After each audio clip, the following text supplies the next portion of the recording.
All right.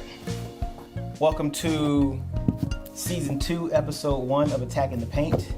I am your host, James Ivy Williams of Between the Lines Sports. And today I have with me my right-hand man, Barry Browner. Barry, welcome to the show. Hey, man. Appreciate it, man. Glad to be here, my guy. Hey, likewise.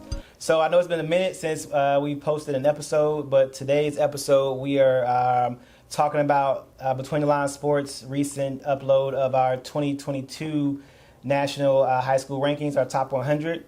If you guys haven't checked it out, please visit our website at btlscouting.org. It should pop right up, and you can check out what we thought about our top 100.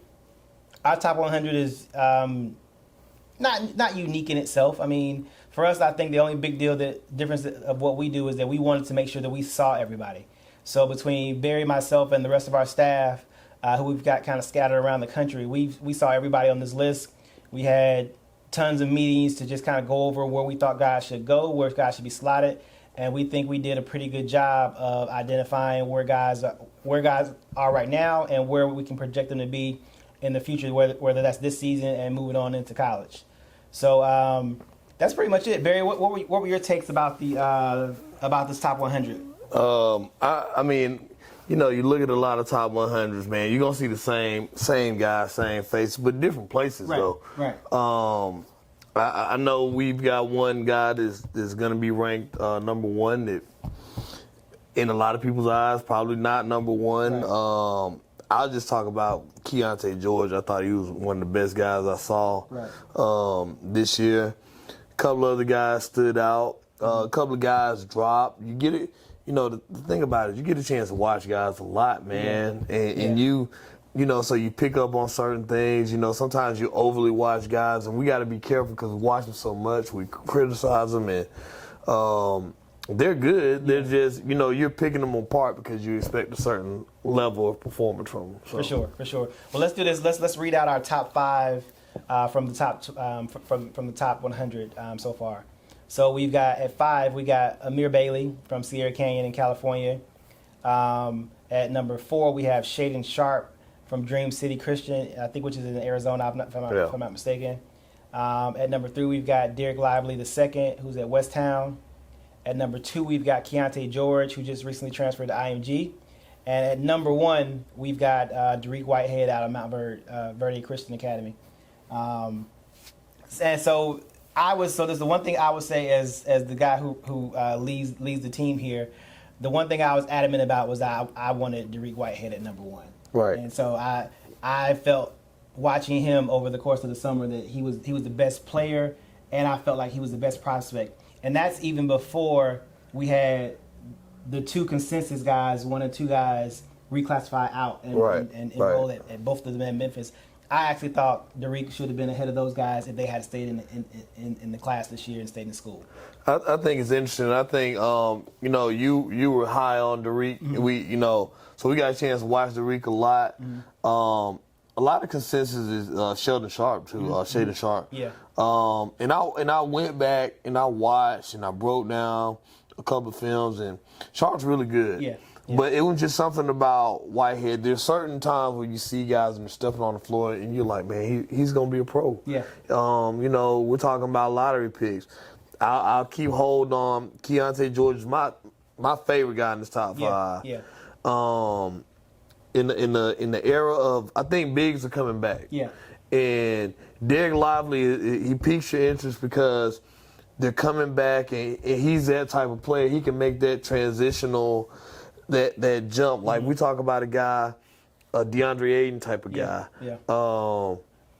I think Amari Bailey's pretty good. Mm-hmm. I think, but again, he's in a situation where people see him so much. Yeah. Sierra Canyon, LeBron James Jr. Yeah. Everything's publicized. You get a chance to break him down, not break him down, and so I think, but you know, that's what I think about Bailey. But gotcha. Whitehead, I was with you. You and I, we went back and forth about Whitehead a lot. Yeah. Man, you were like, look, Whitehead's got to be number 1. So I was like, look, let me watch. Yeah. And I sat and I watched, like, man, 3 or 4 games, man, like EYBL stuff, and I was like, yeah. And he liked it. So yeah, no, definitely liked that. Yeah, so let's do this. So we'll both take a player. We'll go down this top 5, and we'll take a player each and just kind of talk about what we saw and what we felt from them. So I'll start at the top with Dariq Whitehead. We can do this together, of course. What I was and just for the record, what we're looking for when we do these rankings, it's not one thing. So some of you guys may say, well, such and such is better than such and such, or this player may produce more. It's about all that. How's the player producing right now on his current level? How do we maybe project that player to produce at the next level? And then long term with these top 5, 10, 15 guys, can we project them to the next level, which is the NBA and professional basketball? Right. And so how do all those things translate and correlate together? All depends on what kind of game this guy has, what kind of skill set he has, and how you see him moving on and playing at that next level. And so for me with Dariq Whitehead, the first thing that I saw was just versatility on the wing, on the perimeter. I mean, he shoots it well from three. He doesn't have any wasted movements, in my opinion. So everything that he does is deliberate and intentional. So he's not taking, and nothing wrong with guys. I don't want anyone to think that I'm bashing guys that dribble a lot. But he's not taking a lot of dribbles. He's very decisive about what he wants to do. He knocks down catch and shoot threes. And for me, he defends on the perimeter 1, 2, and 3 really well.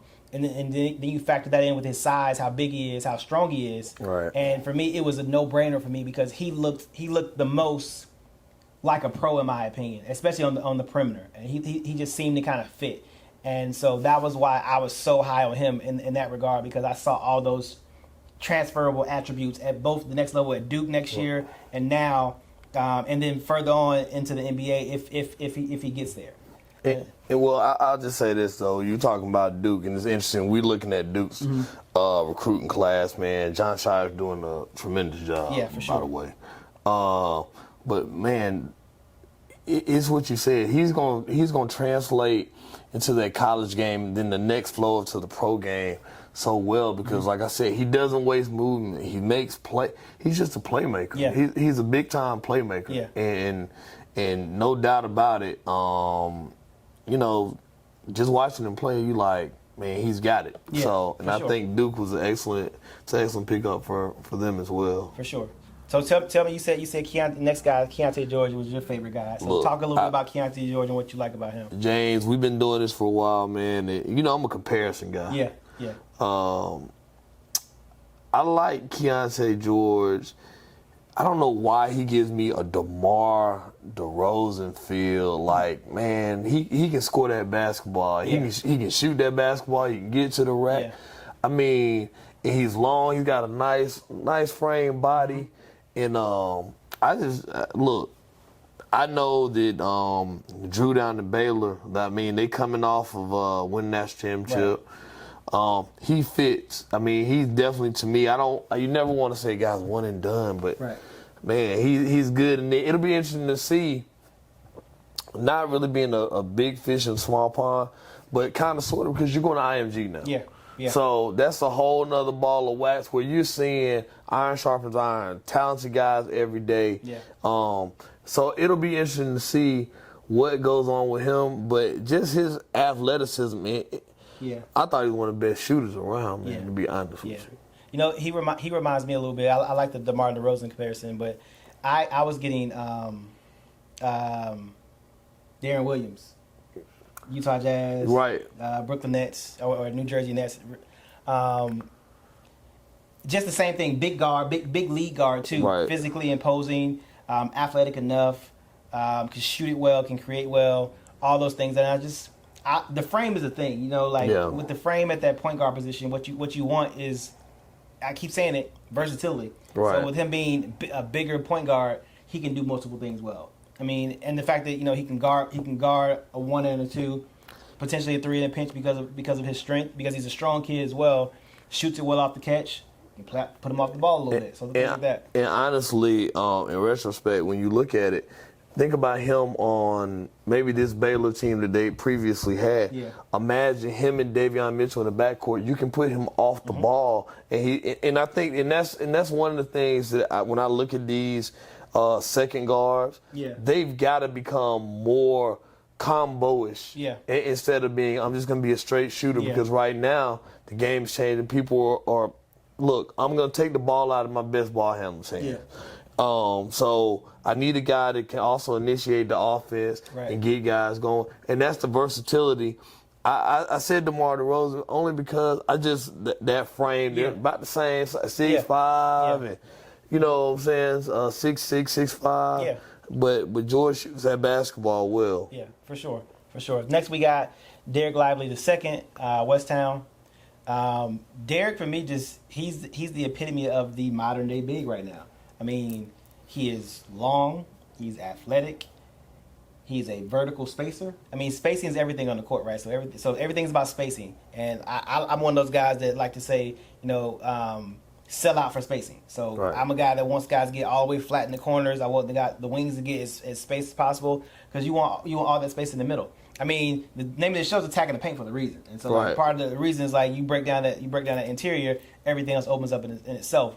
But he's a guy that you can throw that mug up and he can go get it. That's the thing. So I see him in pick and roll action, catching lobs. He finishes above the rim.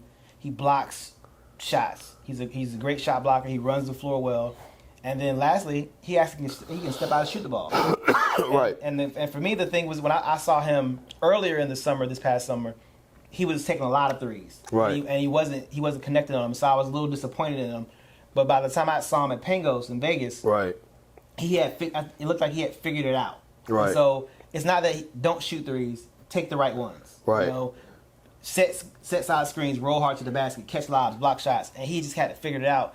And so you saw him there, and then you saw him in Peach Jam, and it was just the package by that point. Well, what you see with a guy like Derek is, and I call it the Euro big. Euro bigs have influenced the game so much. Guys are able to step out now, but also I think you got to be in a situation where you got to be able to catch that ball and be able to finish. And that picking. So there's a couple of things I look at with bigs. I love good bigs. I love rocking with good bigs at all times. So I love pick and pop bigs. I love bigs that can roll and get downhill. They set that screen. They get there and they hold, and then they're just rolling to the basket. Derek is, I think he's gonna be big time. I know his list is long right now, but he committed. He committed to Duke. Day before yesterday. Hey man, John Shire got to quit playing games, John Shire. Because I mean, again, so Lively is a guy. Like I said, I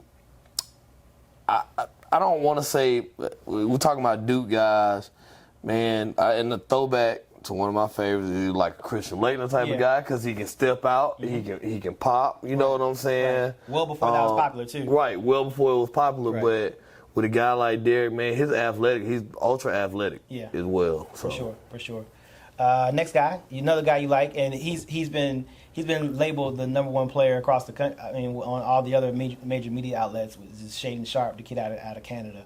Tell me what you think about Shaedon. Listen, I watched him play, and when everybody was saying he was number one, I said, and this is weird because I like Canadian. For some reason, I'm in love with Canadian basketball. I'm gonna get blasted for this, but I think that and I think I told you this, man. Don't be surprised if Canada pops the U.S. at some point in the Olympics. But Sharpe, man, his athleticism is bar none. He shoots that basketball. He's got that heavy body. He gets to the basket. He scores that ball. He like everything you can ask for. I mean, everything you can ask for, and it's the same thing I said about Keontae George. It's the same thing. He's a little bit smaller. He's 6'4". Puts me in the mind of almost a Bradley Beal. You know what I mean? Because we know that Bradley Beal's pretty surprisingly athletic. We don't see it as much right now, but definitely he puts me in that mindset. What I liked about him was a lot of his ability to be versatile on offense and defense. I keep saying it, but it's my thing. Like what I think the most intriguing thing, honestly, was his ability to not be ball dominant. So then as you start thinking about him fitting into a team scenario immediately, and that's what I liked most about him. He was on a really good, he was on a really good AAU team, and of course I'm drawing a blank about the team name right now for some reason. Was it U-Play? U-Play, yeah, U-Play with Coach Washington up there. Shout out to Coach Washington, who I met out in Indiana earlier this year. But he moves well off the ball. Right. He defends the perimeter very well. He jumps past the lanes. And then the athleticism is the thing that you just see, like, it's absurd how athletic he is. I mean, he finishes above the rim. He finishes with contact. He can finish with finesse. I mean, all those things just translate immediately. And again, like I said, the fact that he's not a ball-dominant kid, so he's not taking a lot of unnecessary dribbles by nature. He's not even taking a lot of dribbles. Right. I mean, he's filling the lanes in transition. He's another guy that's deliberate with what he's doing. Like he knows, like once he catches that ball, a lot of young guys, they suffer from when they catch it. Yeah. They're not thinking like their processing is okay, man. It's a little slow. Yeah. But with these guys, these top 5 guys, these guards that I'm saying, man, they catching that ball and they're like, I'm going. This is where I'm getting to my spot. Yeah. Like they do a tremendous job of getting to their spot. Yeah, so. it's a maturity that we're seeing, and that's why these guys are where they are too.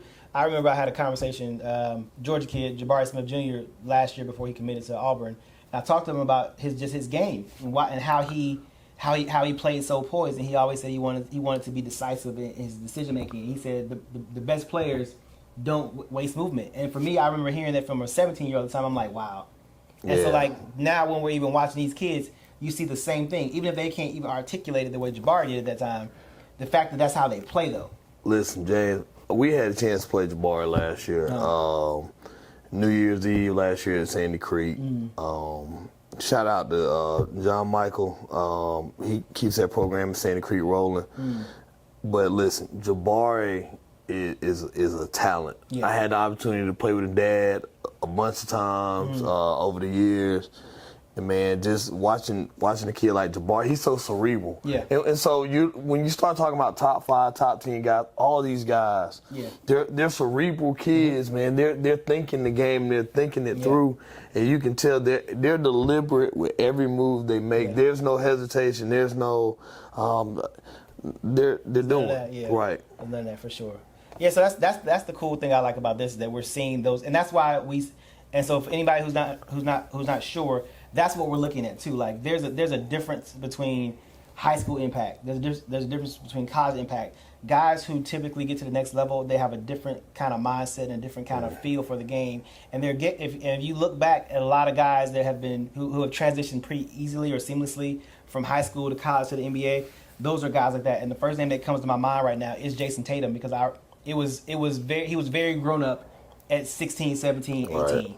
He would go into the mid post and give guys shot fakes and jab steps and get them off balance and shoot over the top of them. That's stuff grown-ups do. And the sad part is, not even the sad part, he's doing the same thing now. Right. He's doing the same thing now. And so now you see, like, it's just immediate transferability. Right. And these guys all have similar skill sets, even though they're all different in how they play. They all have that mindset, so to speak, or that we can see. The next guy we're going to jump into is Amari Bailey from Sierra Canyon. He's the most shifty guy in this top 5. Right. As far as like just on the perimeter, he's going to get his guy off balance. You know, he's more creative with the ball in his hands. Right. I think he's a 3-level scorer. But you know, there's things that, like, you know, things that he just does amazingly well. First of all, he's extremely athletic. Right. Creates off. He breaks down defense. He's in the lane more than anybody I've seen, you know, in this class. Like, he's in the lane that much. He's going to break down his defender. He's going to get to the second level of defense and break it down. Right. I was going to talk about, the thing about Amari Bailey is you see a lot of guys, and he's only 6'4", but you see a lot of guys, bigger guards, they're probers. They like to probe, and they like to, he downhill. Downhill. And that's something, you know what I'm saying, when you got the defense, you got their heels, you got them on their heels, you can create havoc. And I think he does an excellent job of doing that. Can't wait to see how it goes at UCLA. But just watching him play, and like I said, Sierra Canyon, because they were in California and then the AAU, and so you got a chance to see him. You didn't get a chance to see him, but we saw him a little bit. Definitely shifty. Yeah, for sure. Definitely shifty. a guy that you can put on that ball. And like I said, he's gonna make it tough for guys to guard him because, like I said, he can juke and jive and get to his spot. So yeah, for sure, he's gonna. I feel like the biggest attribute that he has is that getting to the second level of the defense, right? So getting into the paint, now making someone commit. And actually, he's a really good passer. Like so, and the thing is, he's athletic. He finishes at the rim really well. He finishes over the top of people. At the next level, we know big guys are going to be bigger, stronger, faster, more athletic, right? Which is fine. That's when I think his game's going to evolve because when he gets to that second level of the defense, now he's going to start being able to pick apart the defense because he's going to have guys on the perimeter ready to shoot the ball, and he just kind of gets there. And so I'm a firm believer, and again, that is why this show is called Attacking the Paint because I believe that once you break down the defense, everything else is they're all in recovery for the rest of the time. They're on defense, and so for him having the ability to break the defense down, and get into the paint, and find people, even finish for himself, it's going to be something that it's going to be hard to guard. Period. And him on your team makes your team harder to guard. And you kind of go forward from there. So that's our top 5. So I'll revisit it real quick just to kind of remind you guys who they are. And again, you can go check the rankings out at btlscouting.org. Dariq Whitehead at number 1, Keontae George at number 2, Derek Lively at number 3, Shaden Sharp at number 4, Amari Bailey at number 5. I honestly like a close pick for us was really Chris Livingston at 6. Chris Livingston at Oak Hill. I think Chris is committing or almost. I think he's gonna commit soon if he hasn't committed already. I think. Yeah. It's, from what I understand, it looks like it's gonna be Kentucky, and he may have already committed. So don't send me any emails about it. He may have already committed to Kentucky, so don't judge me for not knowing off the top of my head. But Chris Livingston's another really good one. And then at 7, Brandon Miller, who's another guy I absolutely freaking love. Kid out of who played for Bradville Elite, goes to Cane Ridge. Another very cerebral kid, very decisive, mid-post kind of stuff too. Like different game too, mid-post game, back down game. Mid-range jumpers, that kind of stuff. Miller was on the team with Brad Bill with Nick Smith, right? Yep. Oh man, I watched them play here. Might have been Memorial Weekend? Tip-off Classic, right? Yeah, Tip-off Classic. Yep. Pretty good team, man. Yeah, man. They did a good job representing Brad Bill on that. But there's a guy at 8. Yeah. Just let me talk about it. Listen, I was watching Jaden Bradley play with CP3, and I was sitting next to a college coach, and he and I were talking. He said something. He said, "Man, what do you think?" I said, "It's gonna be blasphemy, but he might be the next Chris Paul, man." And so he said, "Coach, I see it." He was like, I mean, just his command of the team, and just his tough. You got to be a certain level. There's a certain dog to being a big time point guard, and Jaden Bradley, man, he's been on the radar a long time, and we've just watched him grow, and just to watch him just command the team, and then it's like he can score when he wants to score the basketball. So I just. I don't know if it's by design that he plays with CP3. I don't know. Chris Paul himself went out and said, "Man, I need Jaden Bradley," but man, he needs to they need to spend a lot of time together because that's who he reminds me of. For sure. So this is my thing. So the best part about this business, and you know this probably more than anybody else, is that you get to watch kids grow, right? And so my first encounter with Jaden Bradley was his freshman year at Canyon in North Carolina. I think it was Canyon High School in North Carolina, I may be saying the school name wrong, but he was a freshman. He's playing the Chick-fil-A Classic. He's playing on the I think that was the big court. He's playing on the big court Chick-fil-A Classic. And I'm like, who is this kid? So I remember saying, who is this kid? And I never heard of him before. It was an in-between game, but between the big games. And I was blown away then. And then to watch the progression, him transferring to IMG. We missed summer last year, obviously, but to catch him his going into his senior year and see the progression that he's made, for me, it's one of those things that like you really can get back. You can go back and watch, and even look at your notes from 3 years ago and to now, and see how much more improvement he's made over the course of his career so far. Well, I watched CP3 play. I don't know. I don't know who it was. I want to say it was Honcho, but it might not have been. But the thing about Jaden Bradley is I watched him make guys better. Mm-hmm. Like, and there's no slight on the team, but Yeah. I just watched him make a couple. He made guys look better. Yeah. Then I was like, wow. And I was like, man, that's him Yeah. putting guys. You're a point guard. You're putting guys in certain places, and you're telling them where they need to be. Yeah. And I thought Jaden just did an excellent job. Yeah. Of that as well. Yeah, for sure. So let's keep going down the list a little bit. You just mentioned another guy whose name I really like, Nick Smith Jr. Yeah. Talk a little bit about Nick and what you think about Nick. Man, I watched Nick play with Brad Beal. Of course, they made the EYBL championship. If I'm not, were they in the championship game or the semifinal? They were in the Final Four. Yeah, the Final Four. Yeah. Man, Nick, big guard, scores that basketball, like handle. I think he's a guy, man, that's gonna frustrate guys on defense too, though. Yeah. I think he, because I said he's long. Yeah. 175 doesn't give you what he does, but he's physical. Yeah. He's tough, and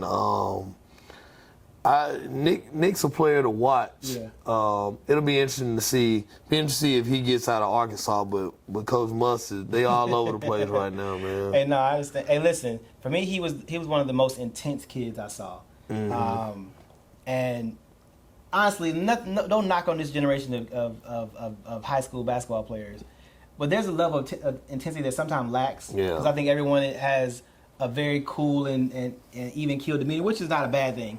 But Nick, when Nick's on the court, you notice he's on the court. Yeah. And you hear him on the court. Yeah. You feel him on the court, and so like those kind of kids.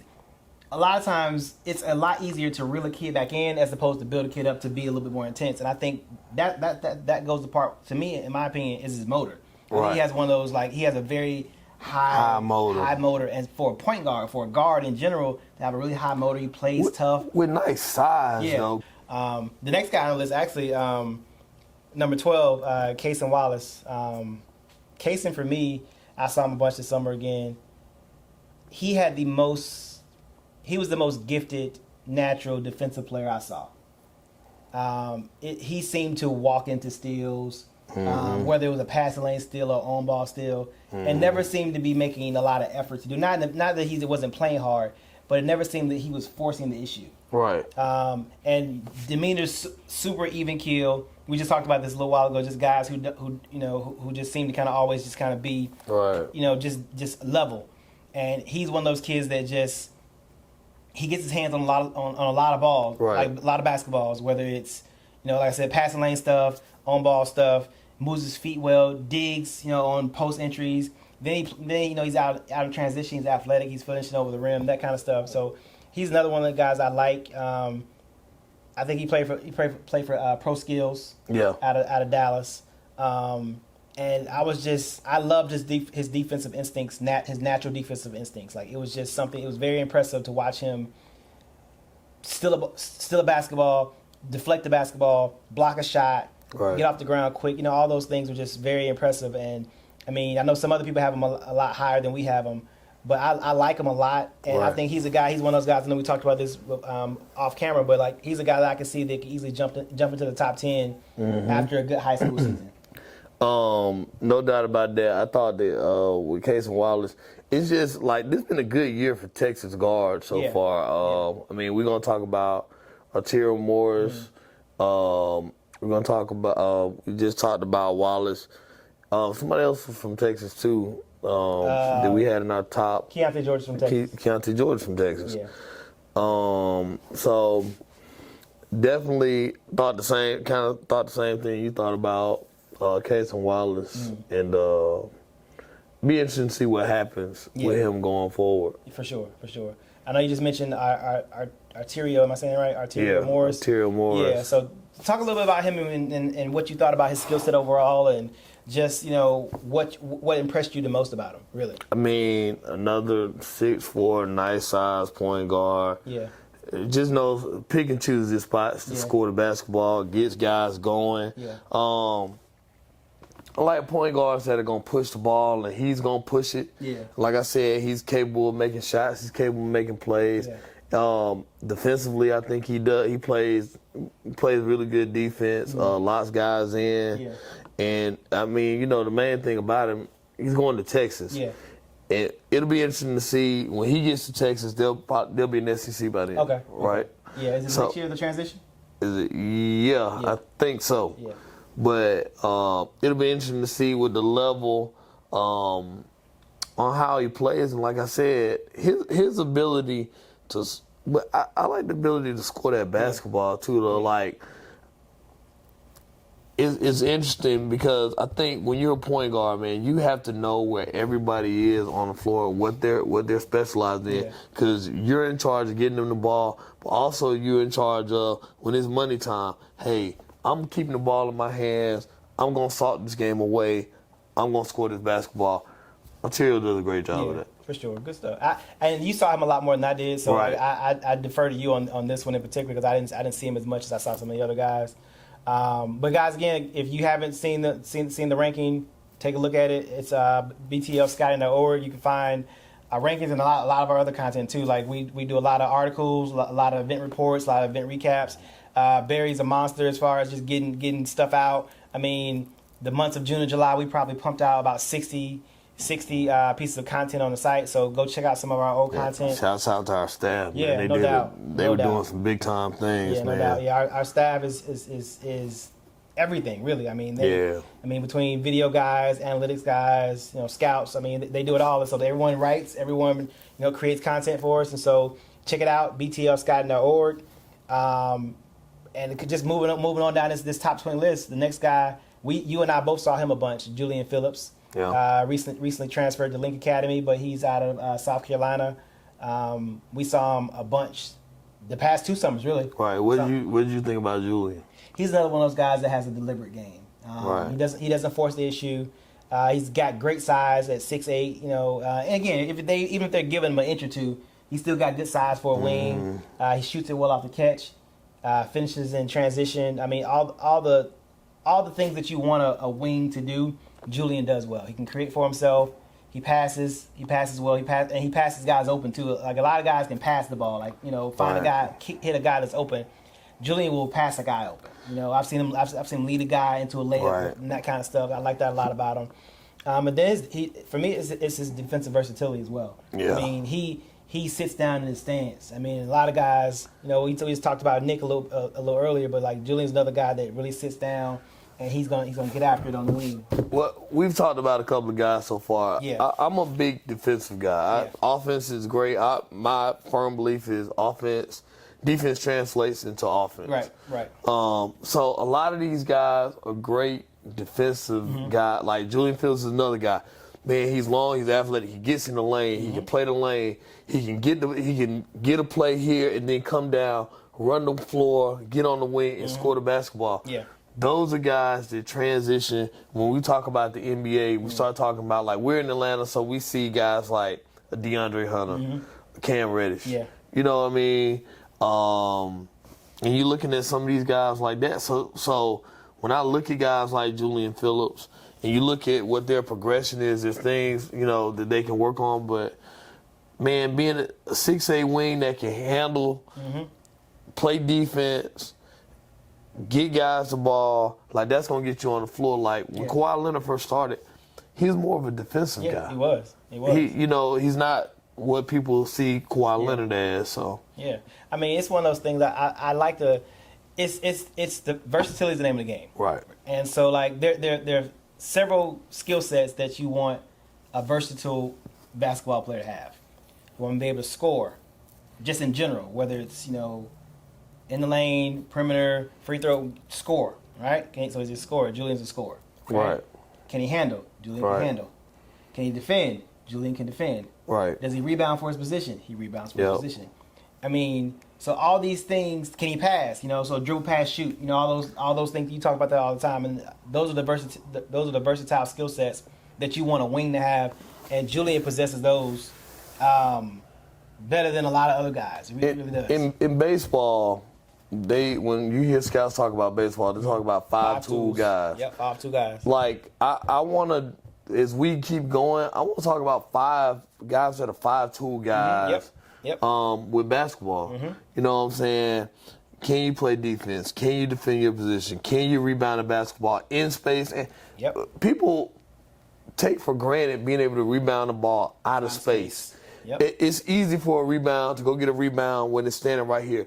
It's very hard to go rebound out of space. So, and so when you see guys like that, they're eye openers, because you know that those guys, they're gonna dog and go get that rebound, and then like I said, they're also gonna go finish a play. They can also probably finish a play at the other end. For sure. No, I think that 5 tools is the exact thing I'm thinking about. Right. And so it's certain guys on this list have those things, right? So Julian in particular, we just brought this up just now, but Julian's one of those guys that he checks a lot of boxes. Right. That's the thing.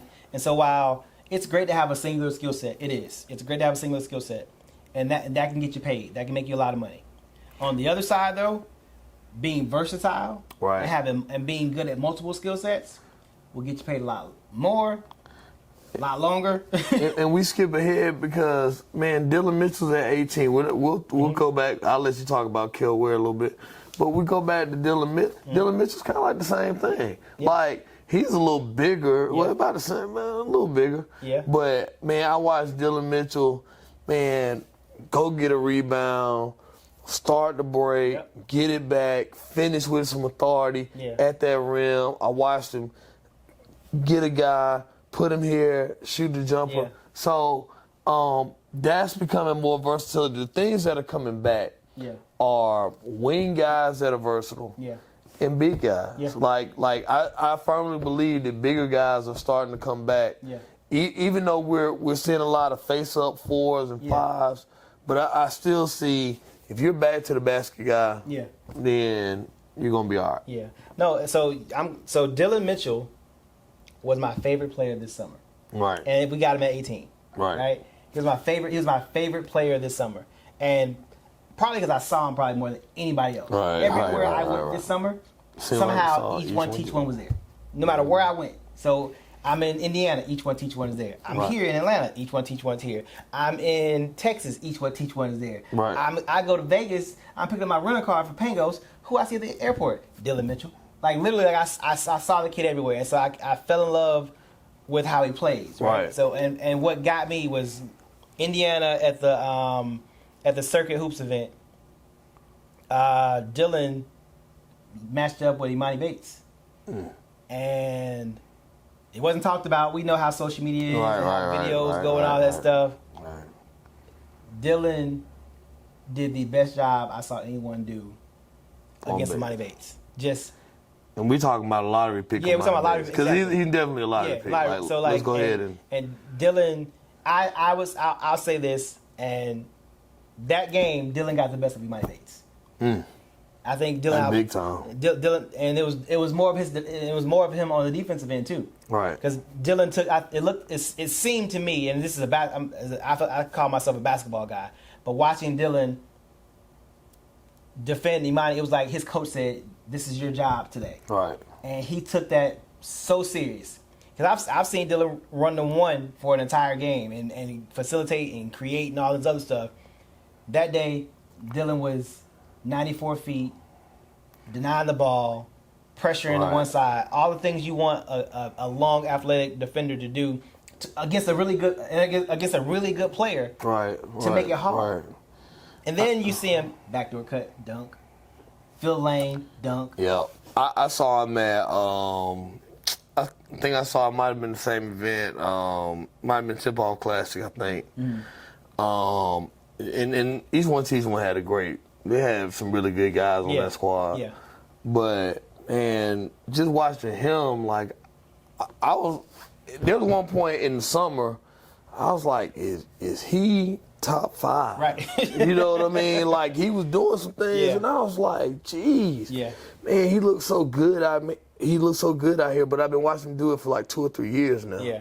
So I wasn't.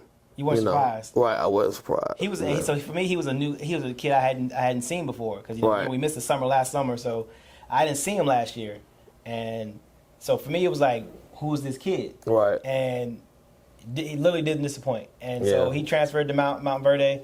I don't know if it's Mount Verde, so I'm sorry if I'm screwing the name up. He transferred there, so now he's on a loaded team. Right. And so, like you said earlier, Iron Sharpens Iron, another one of those powerhouse programs. And so, I look for him to improve more, get better. I don't know where he's going to go to school. He's got offers from literally everybody. Yeah, he's got offers from everybody. And so he's a guy that I root for personally because, I was able to sit down and have an interview with him earlier this year too during the summer. And just well-spoken kid, polished. Every time I saw him, like I said, he was always polite. He talked, he would come up and speak, just different things like that. But like he's one of those kids that you just root for. And so he's another guy that I feel, having a good high school season could jump, up into the top 10 perhaps, and maybe into the top 5. So it's going to be really interesting. Mount Verde, places like Mount Verde, IMG, they're in a situation where iron sharpens iron. Right. You've been other places and you were the guy, and your practices weren't, no disrespect, they weren't that hard because you didn't really have guys who could really play with you like that or on that level. Right. But Dylan Mitchell, it'll be really interesting to see what he does in Mount Verde. Yeah. I mean, with a loaded squad and playing that national schedule like they play it. So. Yeah. And, rounding out the top 20, so Zion Cruz, the Patrick School, right, New Jersey kid, another kid I've seen since he was a freshman. Right. So for me, this is so encouraging to watch kids progress from 9th grade to 10th grade to 11th grade to 12th grade. The first time I saw Zion was at USA Basketball, Colorado Springs, and I just remember him being physically strong at that young age, 9th, 10th grade, and athletic as all get out. Athletic as all get out, and to see the progression. See him work on his jump shot, knocking jumpers down, catch and shoot stuff, creating. At Pangos this summer, you couldn't stay in front of him in Pangos, and so you think that he had a completely different game almost. Right. And then you build in all the stuff that he did before, the athleticism and the finishing above the rim. And then you factor in the handle that he got now to create for himself, shooting, and he's a jump shooter, so he's not a spot up. He's a jump shooter, so he elevates on his shot. I mean, it's a lot to like there. It's a lot to break down, but he's a kid that I'm so excited about to see where he goes when he makes his commitment to college. But he's another. I'm a fan. I'm just a fan of his game. I like to see him improve and continue to get better. What you got on him? Just basically the same thing. Yeah. I mean, I like guys. If you're gonna be a guard, the small he's about 6'3". Tough physical guard. Yeah. Can't stay in front of him. Yeah. We got another one on the list I love. We'll talk about him in a little while, but just basically the same thing. Yeah. He's gonna be very good wherever he goes Yeah. and be a producer. Yeah, no doubt. So be on the lookout for Zion Cruz, PSA Cardinals. So he's one of those guys that continue to keep that tradition going with those guys up in New Jersey and New York. Next guy on the list, Johan Trohor. Trohor, yeah. Trohor. And Johan, we're sorry. I'll say this first. Johan, we're sorry. He'll be at Dream City, which is in Arizona, right? Yeah, they are loaded. I mean, Shaden Sharp. He's on that team, and got a couple other guys. 16 guy. Yeah. He for me, he was one of those guys at Adidas. I saw him at Adidas. I saw him earlier. He was playing. He was playing with Keontae George earlier in the summer. Right. With I can't think of the name of that team right now either. Southern Assault. He's playing with Southern Assault earlier in the summer, and he was really good. But when he moved over to Dream Vision and during Adidas session, in my opinion, he was probably the best player at Section 1 in Alabama. Wow. And that's and again, Keontae George, Chris Livingston, Mikey Williams is there.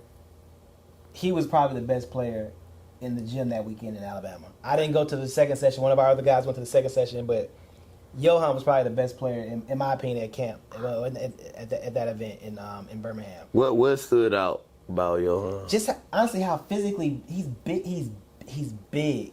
It's some other guys. I won't call anybody's name because I don't want to like I don't want to say anything negative about somebody. But there's some guys that you hear and you even seen before, like, man, that's a big kid, and Johan's towering over them. And not saying these guys legit. are. He's legit 6'10" now. He's big. And then he has size. He's not not frail. He's not thin. He's got great size and he moves well. Right. He finishes with contact. He likes to bang. And then there's the modern side. He can step out and shoot a jumper. Yep. Step out, shoot a jumper. He passes well from mid post, high post area kind of stuff. Which is probably one of the lost arts of a big is to pass the ball out of the post, and he kind of gets above. He kind of reminds you of Chris Webber a little bit, where he kind of had the ball in his hand and look down at you and picking guys apart. One hand passes and stuff. I was just about to say that. Like that skill set to be able to. Well, that makes you dangerous. Yeah. Because if people say, okay, man, this big, if he can really pass the ball, now you're able to make plays for guys, and then also like your passing ability, it helps, like I said, create and open up some things for you as well. Yeah, and again, it goes back to this. It's a paint touch. So you give the ball to a guy like him on the block, that's a paint touch in my opinion, right? Right. So he's a guy that you have to converge on if he has the ball on the block because he's going to score by himself down there. Yeah. So the moment you converge and send somebody else, he's literally like he made some on target cross court corner passes for open threes. It was very impressive to watch. It was. It's gonna be hard to dig and double a big guy like that, man, when they got good passing skills. And you we talk about the NBA, and sometimes I think that's why we going small. There's some sort of small ball, but as you start seeing bigs who are, and this is what's happening with the bigs. What's happening with them is that they were guards. And they were bigger guards. Yeah. And everybody was saying, oh, man, you're going to be LeBron James or you're going to be Magic Johnson. But and then they grew. Right. And so now what happens is now they have passing skills, whereas opposed to back in the old days, there's few and far between. Like the Ewans and the guys like that, they weren't really great passers like that. So, but he's one of those guys I was extremely impressed with.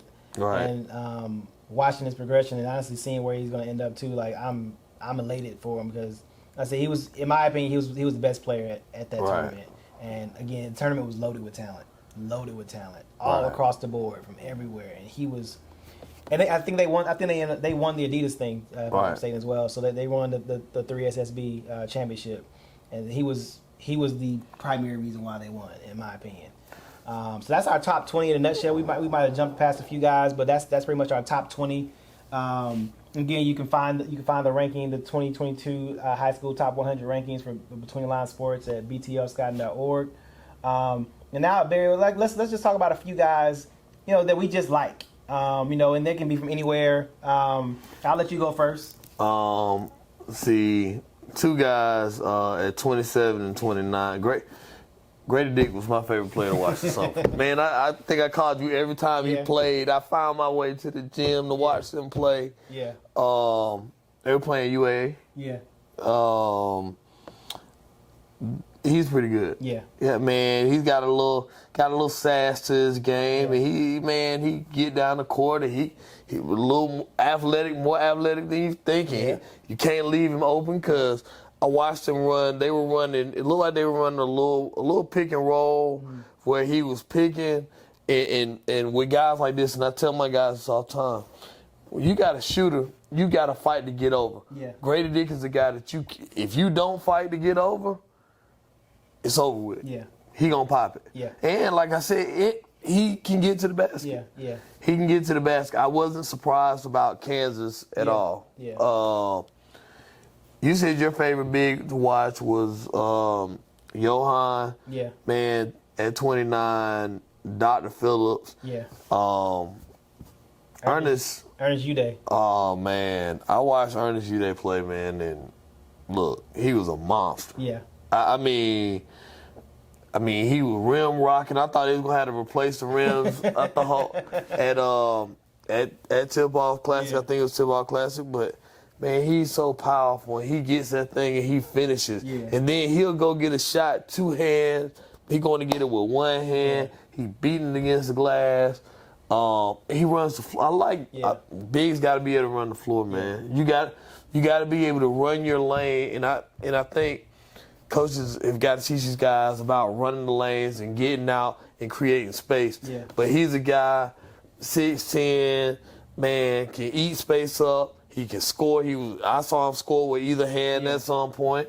So thought Ernest had a big summer. Yeah, no doubt. Had a really big summer. No doubt. So for me, he's not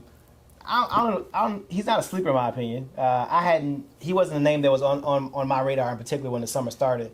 But the name that comes to mind is Anthony Black, kid out of Texas. Me and you saw him together at the Hoop Scene event down at the World Congress Center. Shout out to Hoop Scene.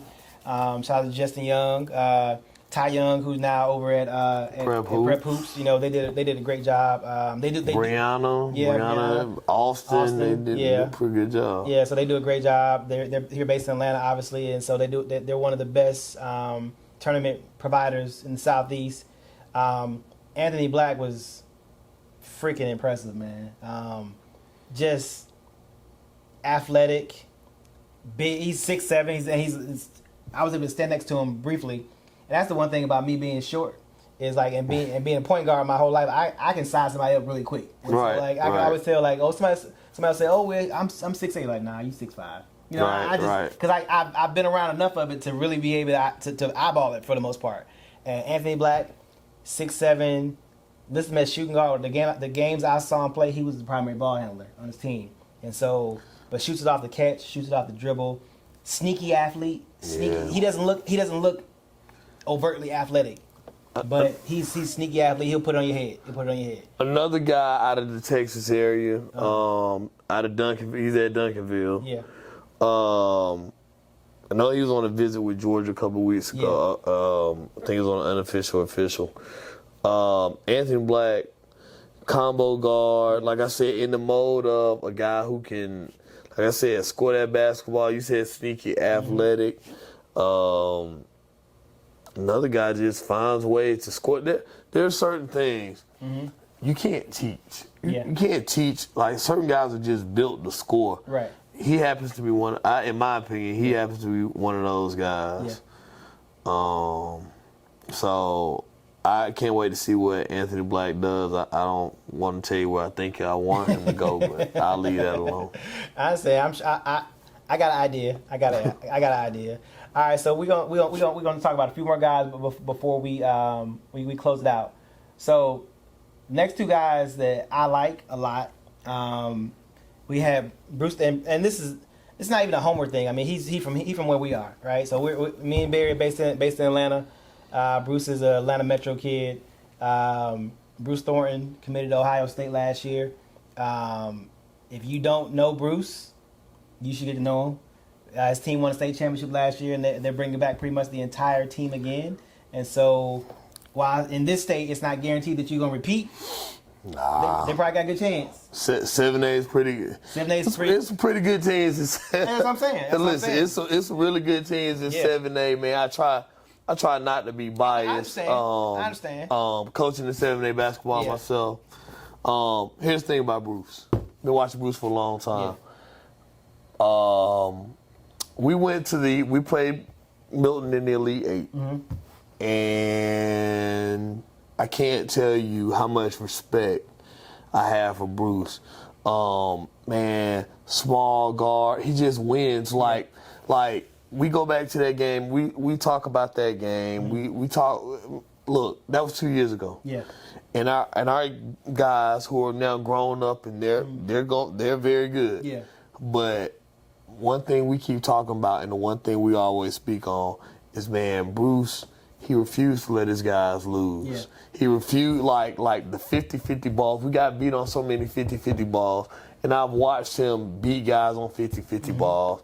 And I mean, like I said, you look at him, he's got his bowling ball body, but, man, he makes shots and he finds guys. And he doesn't have to score. It's crazy because he doesn't have to score the basketball like that. Yeah. But he can just score it. But he gets other guys and he's like, you know what, money time, I'm gonna keep that ball in my hands, and he's gonna go 20 for 20 from the free throw line. Yeah. And he, you know, like I said, you put that ball out, he's gonna take that basketball from you. Yeah. And that's who he is, man. Much respect to Bruce Thornton, Coach Allen Whiteheart, and Milton. So good. But I go back to say, there's some good basketball in Georgia, like nothing different than all over the country. Right. And so, and we get a lot of chances to see it because of these. When we see AAU and we have these event operators, hoop scene, On the radar. on the man, Sean Williams, on the man, radar, yeah. kills it. Absolutely kills. Shouts out to Sean and his guys for what they do, providing a platform for independent, non-independent shoe company, non-shoe company is great. Yeah. Jerome does a good job. Tip-off Classic, shout out to Jerome. Yep. So, Georgia basketball, great hands, but when we talk about the country, these guys are competing on a national level and they're doing a good job. Yeah, no doubt, for sure. We're gonna talk about a couple more guys and then we're gonna kind of close out real quick. And this is for me. This would be my final guy that I want to talk about. Is Noah Clowney. Man. Noah played for Team Dickerson, independent team. Another independent team. Anthony Black is another independent guy. I don't think we said that, but independent team. So not playing on the shoe circuit. If you don't know what that means, Noah's just. The first thing I remember noticing about Noah was a defensive attribute that he had. Noah always stayed vertical. Yeah. And so if you guys watch a lot of bigs get fouls because they reach down or they want to bring their hands down because they want to try to get to the ball. Noah was a kid that seemed to understand or had been taught very, very early to keep his hands up. Right. And so he didn't get a lot of fouls called on him when he jumped into the air because there's a lot of in high school grassroots basketball contact. A lot of contact is let go as long as you're not beating the hell out of somebody, right? Right. So Noah would take contact, absorb contact, keep those arms straight, deflect shots, block shots, alter shots, and then he would keep the ball in play. Right. Start a fast break. Right. Then next thing you know he's doing rim running. Right. It's a lost art. You guys don't know it. Man, if you're a big, you rim run hard every play. No doubt. That's at least 6 points you're going to get. No doubt. At least 6 points. I mean, just like that. So, like, rim run every time. Yeah, I think Noah had, like, you know what? Another guy came down, watched him all the time. Damon runs Team Dickerson. Yep. He's done an excellent job with those guys at Team Dickerson. But no, he's really good. Saw him at a couple of other places. He just keeps improving and keeps getting better. And like, you know, just watching his game transcend because as long as he's running that floor and he's able to finish those plays, man, at the rim, and like I said, his versatility, he's pretty good. Yeah, no doubt. Um, Well, I see a name right here, Judah Mintz, first of all. Yeah. Judah was another one of those guys. I think Judah played for Team Durant. Judah at EYBL was freaking ridiculous. Right. Like just motor. Just give me the ball, rip through. Honestly, like, and it was like almost, it was very, again, cerebral. Right. Even with the motor. Right. Very deliberate. I'm getting the ball. I'm going to go by you. It wasn't like I'm not going to dance on you. Right. I'm going to go by you. He catch it. He size you up, triple threat. He rip through. One dribble, get to the lane. Do it again. He rip through. One dribble, pull up. Right. Rip through. You play the pull up, crossover, get to like it was so impressive. The ability to play off of one series of moves and all the counters that he had for him. And you talked about Judah. I thought Judah played well this summer. And like I said, going to Pitt in the ACC where you got to be tough and it's going to be physical. But there's a guy that's right below Judah at 69, Doug McDaniel. Yeah. I love Paul the Six. That I forgot what they call it. That little area up there. That private school area. I think they're public private or whatever. Yeah. But man, watch him run a team. Doug McDaniel's pretty good. Yeah. He's really good. Jaden,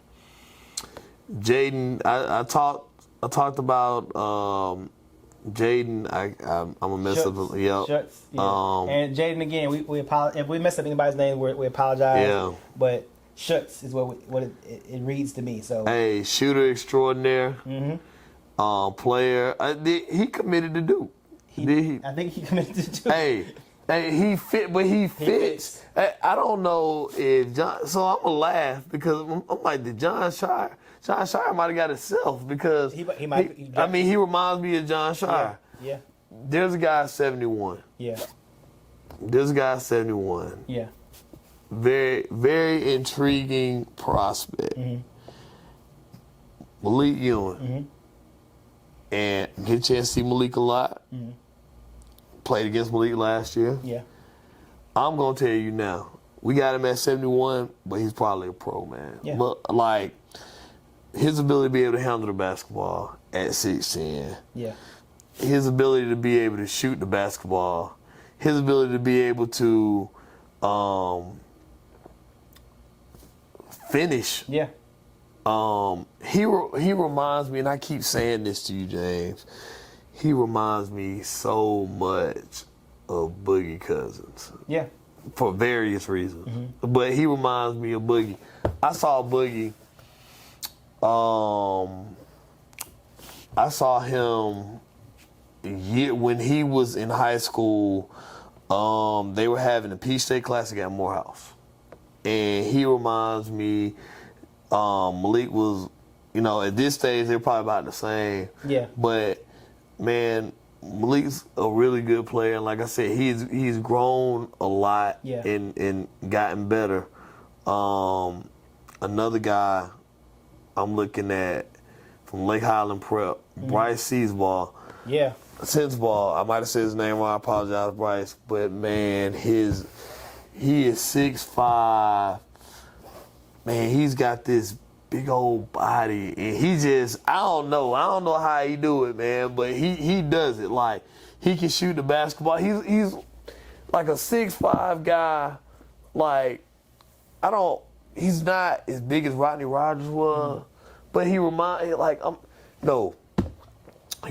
Clarence Witherspoon, and that's so dated. But we aging ourselves. It's okay. Yeah, we aging ourselves with that. But that big old body, and he can pump fake you, and he'll rise. Yeah. And he can shoot that basketball. And he's got a nice little stroke. Yeah. Bryce Bryce again, another each one teach one kid. So I saw each one teach one a lot. I sat with Rod Strickland for an entire game at Peach Jam, and Rod had never seen him play before, and so Rod was like, "Man, he can play." And it was like, man, he can really play. And it was just like, and so Bryce is one of those guys that. And he got a little handle. Yeah, this is an old school saying, don't let the smooth taste fool you. Bryce will put you in the bucket. Bryce will drop you on the perimeter. If you leave him open, he will hit his jumpers. He gonna rebound in space, out of space. Yep. Hey, if there's anything you think that he may not be able to do because you see him and you're gonna try to judge him based off you wrong. Is what I'm saying. You're wrong. Like it's weird. He reminds me of a smaller. They're not the same size, of course, but like almost like that Julius Randle type because of that big old of that frame. Yeah, he's got a nice frame. And I thought, like I said, he was another guy that had a pretty good. Yeah, I thought he had a pretty good summer. Yeah. Yeah. I'm trying to think. No, I think you know what? I think that's a good stopping point right there. Yep. As far as just going over, if you guys want to see the rest of the top 100, again, Between the Line Sports, BTLscouting.org. Our 2023 rankings coming out later, probably this week, so it'll probably be out no later than Friday. Our episode next week will probably cover that 2023 class, which is loaded again. Ooh, loaded, man. Loaded. I call this class point guard. It's point guard 100 pretty much what it is because it is loaded with point guards. I mean, there are some studs. There are some studs. There's some game changing impact point guards in this 2023 class, along with some other good players, by the way. So don't think it's just, but it's loaded. It's loaded with some legit high level point guards. Yeah. But yeah, so guys, I mean, Barry, for me, it's just like this is the most fun part. I mean, we did this. I think we got the idea about doing this kind of setting when we did our mock draft, and how we had great conversations with the staff about all the guys that we scouted. And then this is just a piggyback off of it, pretty much. Well, what happened is when we did the scouting draft and we were on the Zoom, I think the cool thing was guys from all over the country were watching guys, and they all had a different take. Everybody's watching the game. They're watching for certain things. You're watching for, some guys are watching for body language. Some guys are watching for, their ability to get by somebody. So guys are watching for different things, and it's interesting to see if we put the list together and guys were fighting for guys to be here and they weren't here, and to be in the top, anybody's top 100 or top 150 or whatever, it's an accomplishment because there are thousands and thousands of kids to play basketball. We got a chance to see a lot of good basketball this summer. Film, live.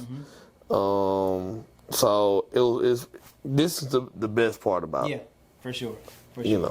Yeah, I mean, and this has been it now. I mean, so for us, like even reestablishing the podcast, and now having a partner in crime too. So like now it ain't just me talking or trying to track down somebody to get an interview. Like we can have conversations like this and give you guys some really good content and just some more stuff to watch. So the podcast will be up on all the major podcast platforms.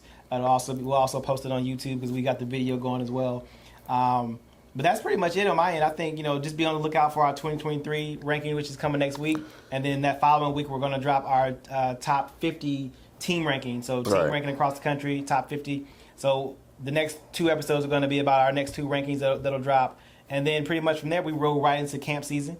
So a lot of the top camps around the country are going to start happening, and some of them have already happened, obviously. So we just roll right into it, and then before you know it, we're in the season again. Well, one of the unique things, too, we drop our top 100, but we also talk about a regional ranking as well. Which we didn't get into, like, what we decided to do, I think, was top 100 is very prestigious, but in every region, there's, 5 different regions. And we wanted to also highlight the top players in each region. So we did that. I can't wait for 23. We're going to do the same things. It's going to be really interesting to see where guys shake out at. Team rankings are going to be interesting. You're going to see the thing I say about team rankings, these private schools are loaded. I mean, so public schools, you're going to have to be different to be there. Yeah, that was the thing. So we talked about this too over the summer. We talked about how just going through the Peach Jam rosters. And you started looking at, wow, they go to the same school. They go to the same school. And these are guys that obviously the private schools and the prep schools obviously have their pick of the litter, right? But those few public schools that are in that top that top 50, that top 25, just be prepared that those schools are going to be tough. And they want to compete against those schools, and they believe they compete. Man, these guys are going to play all over the country. I think we're going to open up in Houston. And Grayson's going to be down there. And I think the next week, Burtmar or Wheelers is going to be down there. So it's going to be interesting. But that's not to discredit a Beaumont. Like Beaumont United out in Texas with Terrence Arsenault, who was in our top 100. Duncanville, who's going to be very good. Dr. Phillips, who's very good. I mean, you guys know about the IMGs. What's the program that just started? Link. Link. Link's got some guys. Southern Cal Academy's got some guys. They got some stuff there too. So when we break down that top 25, that top 50, it's going to be really interesting to see. A team that you got to cut your eye at is DeJuan Wagner, who's by far Camden number, and they got another guy at Camden that's pretty good. One of my we'll talk about that. So I mean, you'll see some also rans in there. You'll see a lot of good teams. Man, Nobody's talking about Combine Academy. Robert Dillingham. Nobody's talking about, listen. The Bucket. Nobody's talking about Word of God. Yeah. Hey, Brandon Gardner. Yep. You just want to talk about a big Brandon Gardner. Yep. It's pretty good. For sure. Uh, So we got a lot. All I can say is we got a lot of stuff coming. That's a little teaser for y'all. Right. But just know we got a lot of stuff coming. So we're gonna close out real quick. So we appreciate you guys tuning in. Be on the lookout for those podcasts dropping. Look out for the 2023 show next week, and then the high school ranking show the following week after that. Check out the website again, btlscouting.org. You can follow us on all our social media platforms at BTL Hoops. So follow us on Instagram and Twitter, and just get engaged. Converse with us. Me and Barry manage both sites, so just if you got something to say, we probably gonna engage. So no doubt. Until next time, guys, we'll talk to you guys soon. Peace.